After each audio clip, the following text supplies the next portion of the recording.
and it's really easy to make. So no longer will you have to go to a restaurant and be like, oh my gosh, chicken marsala is so good, I have to order it. And it's like an English bulldog making noise. No, but anyway, so you won't have to pay money for this recipe at a restaurant anymore, because this is actually really easy to make, and you know, you can feed pretty much your whole family, I would say 4 or 5 people, for the price that you would pay for just one of these meals in a restaurant. So, yep, let's get started. Okay, so the recipe that I'm making is for 2 people, because that's all I have to make food for is 2 people. So if you have more than that in your house, you would just need to adjust the amounts of the ingredients to fit the amount of people at your house. So first off, we're going to start off with some Marsala wine. When you go to the store, it's always hard for me to find. I don't know why. I guess I don't buy it very often, because one bottle of this wine can cost anywhere from $6 to, I don't know, $25 that I've seen anyway. This one here, of course, the $6 one was on sale and they were all out. So I had to go and buy the $12 a bottle one. But anyway, you get several uses out of this one bottle. So don't be freaked out by the fact that this one bottle of wine costs $12. You're not using the whole bottle for the meal, one meal. You'll use, for me to make this for 2 people, I'd probably get at least 6 to 8 like uses out of this. So it pays for itself. So besides the wine, if you can't find it, just ask somebody in the store and they can point you in the right direction. And I also need some flour, some chicken broth or stock, about 2 tablespoons of finely diced onions. You can also use shallots, which is probably the preferred ingredient over onions, but I forgot to buy shallots at the store, so I'm using onions. Some mushrooms, some Emerald's Essence seasoning, and some chicken breast. Alright, so let's get started. Okay, so I'm going to start with my chicken breast, and this guy here is actually like good. He's fairly thin and I can just pound him out to be a little thinner. This guy here is on steroids, so I'm going to cut him in half to make him thinner and then probably pound that out as well. So what you want to do is you want to place your hand on top of the chicken so you don't cut your fingers as easily. And you're just going to start with the thicker end and just try and gauge a halfway point in the chicken and then just slice in the middle. And we'll see how good of a job I do at this, because I am not the best at getting this even. I'll have one side like super thin and one side like thicker, so we'll see what happens. And, well, yeah, see, yeah. One side comes out a little mutilated, but, you know, whatever. I tried. Alright, so I just take the little fatty things off. Alright, so what you're going to do with this then is lay them out. And then I'm going to put some plastic wrap over these. And then I'm going to use my meat mallet and I'm going to pound them out so they're a little thinner. That way they cook faster and more evenly. Okay, so now that my chicken is pounded out, they're all way thinner and roughly the same thickness, so they'll cook up real nice. So let's go on to the next step. Okay, so what this is it's about 1/4 cup of flour, and I mixed in a tablespoon of the Emerald Essence seasoning, some salt, some pepper, and red pepper flakes. And what we're going to do is we're going to take our chicken, and I seasoned that with salt and pepper, and we're just going to cover our chicken in the flour like so. and shake off any extra flour, and then just set that aside and do it to your other pieces. Cover it, flip it over. Make sure you get all the sides covered really good.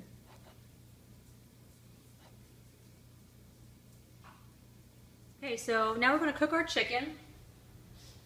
And one way to test to see if your pan is ready is to take a little sprinkle of water and just stick it in there like that, flick it in there, and if it makes noise like sizzles, then you're ready to put your chicken in there. So I just had about a tablespoon or two of olive oil heating up in there, and it's ready. So stick our chickens in there. That's not very sizzly.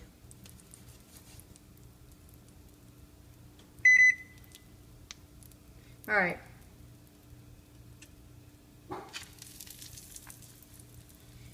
There we go.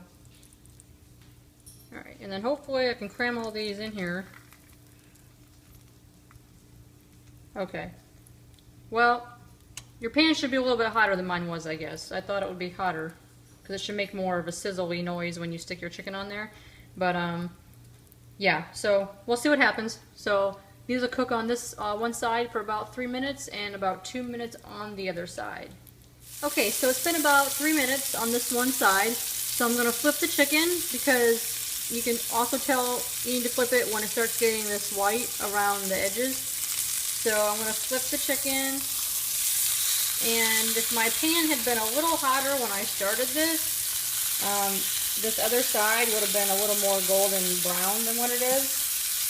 So, but, I don't know. To me, it's not that big of a deal. I'll just have uglier chicken. So, yep, let this side go for about 2 minutes. And this is my English Bulldog Ruger.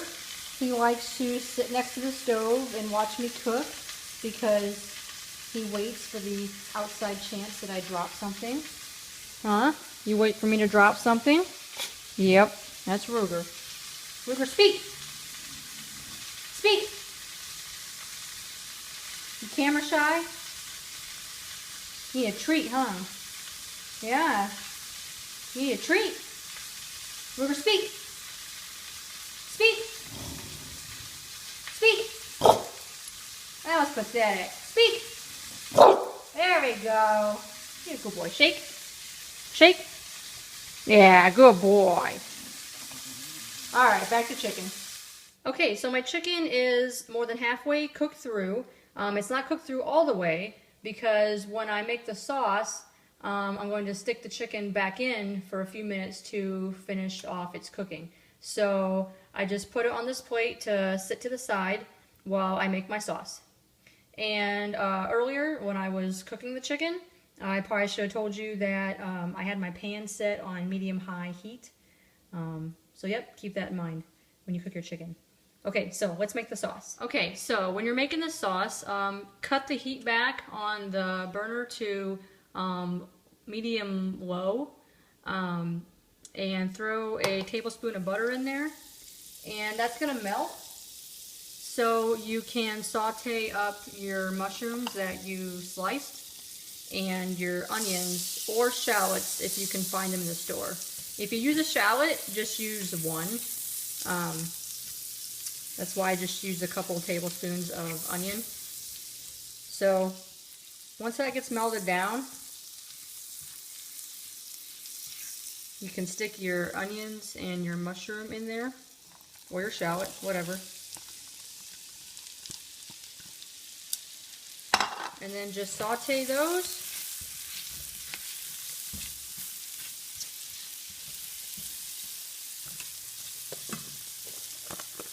And add a little bit of salt to them so the mushrooms release their liquids.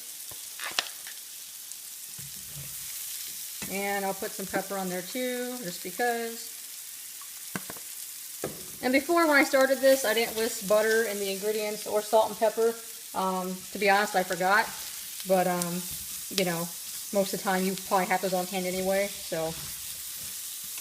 Alright, so these are going to saute for another couple minutes, and then I'll start,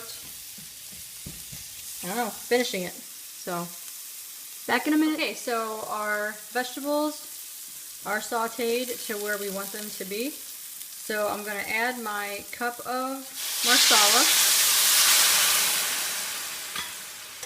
And that's going to deglaze our pan, and I'm using this whisk so I can pick up all those little stuck on bits at the bottom of the pan. They have a lot of flavor, and that helps make our little sauce for this extra tasty. So we're just going to bring this up to a boil, and then we're going to add about half a cup to a cup of chicken stock. I kind of don't put as much at first just because I'd rather have it too thick than too watery, because I can always add more to it to thin it out. So, alright. So that's boiling. So I'm going to add about half a cup of chicken stock.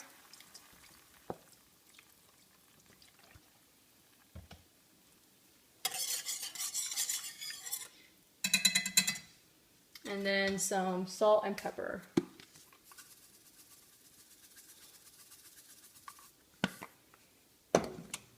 And why not? A few pepper flakes. Why not? I don't know, traditional Marsala to add pepper flakes, but this is how I like it, so it's my house. I do what I want. Alright, so just bring that back up to a simmer.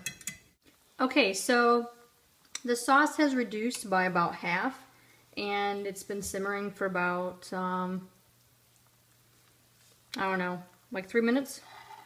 So what we're going to do next is we're going to put our chicken back in.